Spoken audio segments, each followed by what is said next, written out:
तेजस्वी यादव के राष्ट्रीय कार्यकारी अध्यक्ष बनने पर संजय झा ने निशाना साधा। उन्होंने कहा कि पार्टी परिवार है। उन्होंने कहा कि इसमें कोई आश्चर्य की बात नहीं है, क्योंकि आरजेडी पूरी तरह से एक पारिवारिक पार्टी है। जब पार्टी ही परिवार की हो तो तय है कि सारे फैसले भी आपस में ही होंगे। वहां कार्यकर्ता और नेताओं की कोई वैल्यू नहीं है।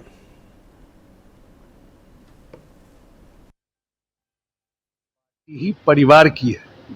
अब परिवार में ही सब कुछ रहना है तो ऑब्वियस है आपस में ही सब चलना है। किसी वर्कर या किसी नेता को थोड़े वहाँ पे कोई जगह नहीं, इसलिए कोई ऐसा खबर नहीं। सर, रोहिणी आचार्य ने ट्वीट किया और लिखा है कठपुतली बने शहजादा को ताजपोशी मुबारक। अब ये मुझे नहीं पता उन्होंने क्या ट्वीट किया है, लेकिन मैंने बताया कि ये पार्टी और इलेक्शन दर इलेक्शन आप लोगों ने देखा है, पिछला इलेक्शन भी देखा है, जहां इस पार्टी परिवार के अंदर ही ऊपर का सारा पोस्ट फिक्स है।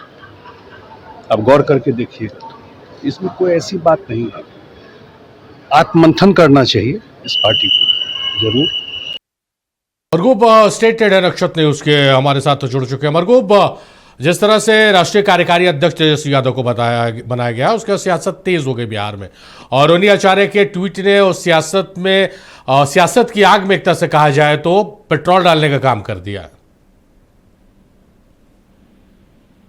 देखिए इब्राहिम जी, कल ही हमने अपने सहयोगी से कहा था कि तेजस्वी यादव किन किन मोर्चों को संभाल पाएंगे।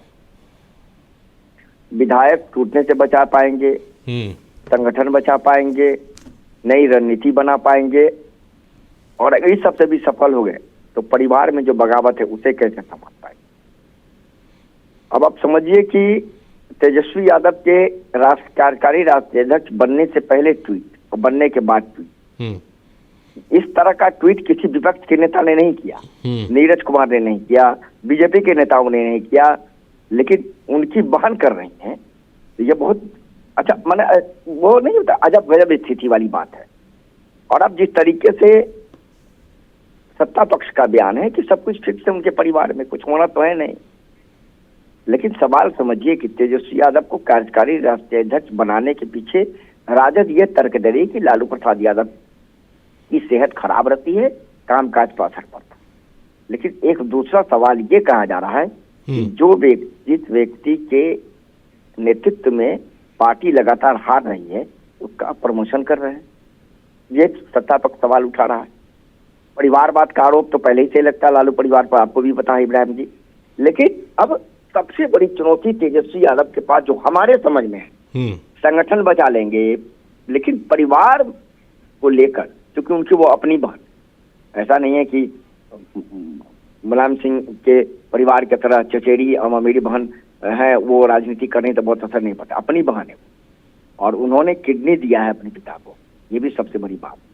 जब उनके साथ सभी लोगों की सहानुभूति जुड़ी है, उनके वार से कैसे तेजस्वी यादव बच पाएंगे। आने वाले दिनों में संगठन भी मजबूत होगा। उन्होंने कहा है कि हम नए संगठन में लोगों को बनाएंगे, कमेटी बनाने जा रहे हैं, वो सब ठीक है। लेकिन जिस तरीके से ये राजनीति हो रहा है, चूंकि तेज प्रताप तो पहले ही निकल गए, जनशक्ति जनता दल उन्होंने बना लिया, उनको अब मतलब नहीं है।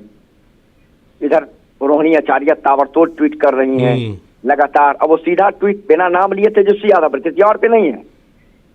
क्योंकि लालू प्रसाद यादव को वो अपना भगवान मानती हैं, नाबी को भगवान मानती हैं, मीसा भारती को बड़ी बहन मानती हैं, तेज प्रताप यादव को भाई मानती हैं, लेकिन वो सीधा तेजस्वी यादव है। तो तेजस्वी यादव किन किन मोर्चों को संभाल पाएंगे ये आने वाले दिनों में जरूर पता चल पाएगा। लेकिन तो ये सवाल आपने सही उठाया कि किन किन मोर्चों पे वो अपने आप को प्रूव करेंगे। संगठन मजबूत करना है, विधायकों को टूटने से बचाना है, घर की सियासत है, तमाम मोर्चों पर तेजस्वी यादव किस तरह से डटे खड़े रहते, ये देखना दिलचस्प होगा। बहुत शुक्रिया आपका तमाम बातचीत एवं जानकारियों के लिए।